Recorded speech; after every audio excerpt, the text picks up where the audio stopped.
Hello friends, मैं आज आप लोगों को बताने जा रहा हूँ कि स्कॉलरशिप का फॉर्म भरते समय आप कौन-कौन से डॉक्यूमेंट्स पहले से तैयार कर सकते हैं, कौन-कौन सी तैयारी आप पहले से रख सकते हैं, जिससे कि आपको स्कॉलरशिप भरते समय परेशानी का सामना ना करना पड़े। और मैं गारंटी लेता हूँ कि इसमें से 90% स्टूडेंट ऐसे होंगे जिनके पास ये डॉक्यूमेंट्स नहीं होंगे, ये तैयारी नहीं होगी, वो इस जगह से फेल हो जाएंगे और वो स्कॉलरशिप का फॉर्म नहीं भर पाएंगे। इसलिए वीडियो को ध्यान से सुनिएगा और एक-एक डॉक्यूमेंट्स को आप अपने पेपर में नोट कर लीजिएगा। जो भी डॉक्यूमेंट्स मैं बता रहा हूँ, पूरा वीडियो आप ध्यान से सुनिएगा और वो सब कुछ नोट कर लीजिएगा, कैसे करना है, क्या क्या तैयारी करनी है, और मैं सब कुछ बताऊंगा कि वो पेपर आपको कहां से मिलेगा। तो सबसे पहले आप देख लीजिए, यहां पर दिया हुआ है क्वालिफिकेशन सर्टिफिकेट। क्वालिफिकेशन सर्टिफिकेट से मतलब यह है कि यदि स्टूडेंट्स 9th का स्कॉलरशिप भर रहा है तो उसके पास 8th तक की मार्कशीट होनी चाहिए। यदि 10th की भर रहा है तो उसके पास 9th तक की मार्कशीट होनी चाहिए। इसी प्रकार से यदि बीएससी फर्स्ट ईयर की भर रहा है तो उसके पास इंटर तक की मार्कशीट होनी चाहिए। यदि बीएससी सेकेंड ईयर की भर रहा है तो उसके पास बीएससी फर्स्ट ईयर तक मार्कशीट होनी चाहिए। इसके बाद में दूसरे नंबर पर आता है इनकम सर्टिफिकेट। इनकम सर्टिफिकेट मतलब आय प्रमाण पत्र। तो आय प्रमाण पत्र अभिभावक का बना होना चाहिए, ध्यान से समझिएगा। इनकम सर्टिफिकेट अभिभावक की लगेगी, स्टूडेंट की इनकम सर्टिफिकेट नहीं लगेगी। और अभिभावक की सर्टिफिकेट लगेगी 2 लाख से आय कम होनी चाहिए। ध्यान से समझिएगा, एक एक चीज बिल्कुल नोट कर लीजिएगा। मैं आप लोगों को बता दूं, मैंने पिछले वर्षों में भी स्कॉलरशिप में स्टूडेंट की हेल्प किया था, और जिस स्टूडेंट के स्कॉलरशिप स्टेटस में एरर आया उनको मैंने हेल्प करके बताया कि कौन सा डॉक्यूमेंट्स कहां जाकर जमा करना है। उसमें से लगभग 90% स्टूडेंट ने हमको मैसेज करके कमेंट करके बताया कि सर मेरी स्कॉलरशिप मेरे खाते में आ गई है। मैं ऐसे ही आगे भी आपकी हेल्प करता रहूंगा, स्कॉलरशिप से रिलेटेड मैं वीडियो बनाता रहूंगा। लेकिन मैं आप लोगों को बता दूं, मैं अपने सारे वीडियो पब्लिक नहीं करता हूं, कुछ वीडियो मैं प्राइवेसी लगाकर पोस्ट करता हूं। तो मेरे वो वीडियो वही लोग देख सकते हैं जिसने मेरा चैनल सब्सक्राइब किया हो। तो यदि आपने मेरा चैनल अभी तक सब्सक्राइब नहीं किया तो जल्दी से सब्सक्राइब कर लीजिए और बेल आइकन जरूर प्रेस कर दीजिएगा, जिससे आने वाले नए वीडियो की अपडेट आपको मिलती रहे। तो मैं आप लोगों को बता रहा था कि कौन कौन से डॉक्यूमेंट्स आप पहले से तैयार करके रखेंगे। तो आपको इनकम सर्टिफिकेट पहले से तैयार करके रखनी है। इसके बाद आती है कास्ट सर्टिफिकेट मतलब जाति प्रमाण पत्र। तो जाति प्रमाण पत्र वही स्टूडेंट का लगेगा जो जनरल नहीं होगा। जनरल स्टूडेंट जो होंगे, जिनकी कैटेगरी जनरल के अंतर्गत आती है, उनका कास्ट सर्टिफिकेट नहीं लगेगा, उनका जाति प्रमाण पत्र नहीं लगेगा। उसके बाद आता है निवास प्रमाण पत्र, जो कि सब कैटेगरी के लिए है।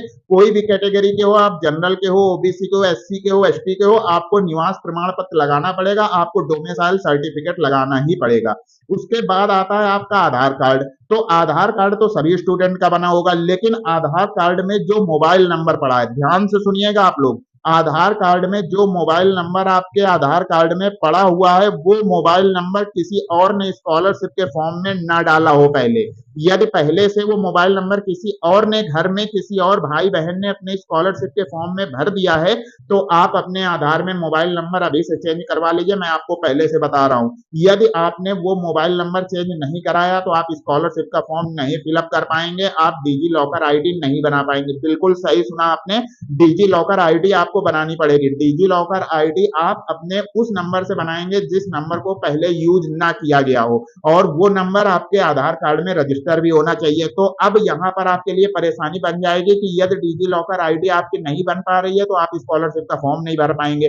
फिर उस समय आपको परेशानी होगी, जल्दी जल्दी आप आधार में मोबाइल नंबर चेंज कराने की कोशिश करेंगे तो मोबाइल नंबर चेंज नहीं करा पाएंगे। इसलिए अभी से आप अपने मोबाइल नंबर को अपने आधार कार्ड में चेंज करवा लीजिए। उसके बाद में मैंने आप लोगों को बता दिया कि डिजी लॉकर आईडी आपको बनानी पड़ेगी। तो आप लोग मोबाइल नंबर चेंज करा के डिजी लॉकर आईडी अभी से तैयार कर लीजिए। डिजी लॉकर आईडी बनाकर आप अपने मोबाइल में सुरक्षित कर लीजिए। उसके बाद में आपको जरूरत पड़ेगी फीस रसीद की। फीस रसीद आपको कॉलेज से मिलेगी। जब आप कॉलेज में एडमिशन लेते हैं उस समय आपको एक फीस रसीद कॉलेज देता है। कुछ कॉलेज होते हैं जो बाद में देते हैं, या आप किसी के द्वारा एडमिशन कराते हैं तो आपकी फीस रसीद आपको नहीं मिल पाती है। तो मैं आप लोगों को बता दूं, फीस रसीद जरूर लीजिएगा। आप फीस रसीद की जरूरत यहाँ स्कॉलरशिप के फॉर्म में भी पड़ेगी, और जब स्कॉलरशिप का फॉर्म आप कॉलेज में जमा करने जाएंगे, उसकी फोटोकॉपी कॉलेज में जमा करने जाएंगे, स्कॉलरशिप का प्रिंट आउट आप कॉलेज में जमा करने जाएंगे, उस समय भी आपको फीस रसीद उसमें लगानी पड़ेगी। इसके बाद में जो है वो है आपकी बैंक पासबुक, मोस्ट इंपॉर्टेंट है बैंक पासबुक। बैंक पासबुक आप लोगों के पास जरूर होनी चाहिए। कुछ लोग बैंक पासबुक नहीं लगाते हैं स्कॉलरशिप के फॉर्म में, उसके बाद कॉलेज उस स्कॉलरशिप के फॉर्म को आगे फॉरवर्ड नहीं करता, इसलिए बैंक पासबुक की व्यवस्था आप लोग अभी से कर लीजिए। बहुत सी बैंक हैं कि वो खाता खोल देती हैं, उसके बाद पासबुक बहुत समय बाद देती हैं, तो आप लोग अभी से तैयारी कर लीजिए, आप लोगों के पास बैंक पासबुक जरूर होना चाहिए।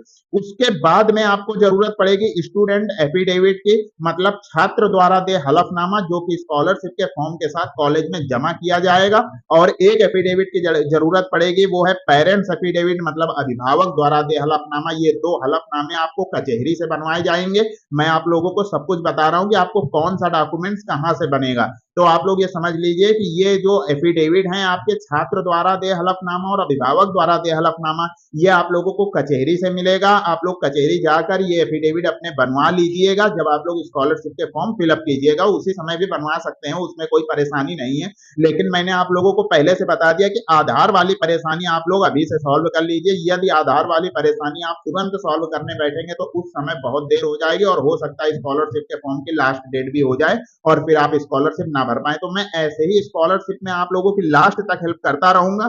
यदि स्कॉलरशिप से रिलेटेड आप लोगों को कोई परेशानी हो रही तो आप लोग हमसे कमेंट करके पूछ सकते हैं। आपका भाई है आपकी हेल्प करने के लिए, मैं आपको रिप्लाई करके आपकी हेल्प करूंगा। यदि उससे रिलेटेड वीडियो बनानी हो गया तो मैं वीडियो बनाकर आपकी हेल्प करूंगा। लेकिन मैं आप लोगों की स्कॉलरशिप में लास्ट तक हेल्प करूंगा। जब तक स्कॉलरशिप आपके खाते में नहीं आ जाती तो बिल्कुल प्रण कर लीजिए, स्कॉलरशिप पाना है, सही तरीके से भरना है, वो तरीका मैं बताऊंगा आपको। सभी लोगों को स्कॉलरशिप मिलेगी, बस तरीका आप लोगों का सही होना चाहिए। आप लोग जैसे मैं बताऊं उसी तरीके से पूरा डॉक्यूमेंट्स तैयार करके आप लोग स्कॉलरशिप का फॉर्म भरिए, सभी लोगों की स्कॉलरशिप आएगी। तो मिलते हैं एक नए वीडियो में एक नई जानकारी के साथ, तब तक के लिए best of luck, good bye, धन्यवाद, जय हिंद।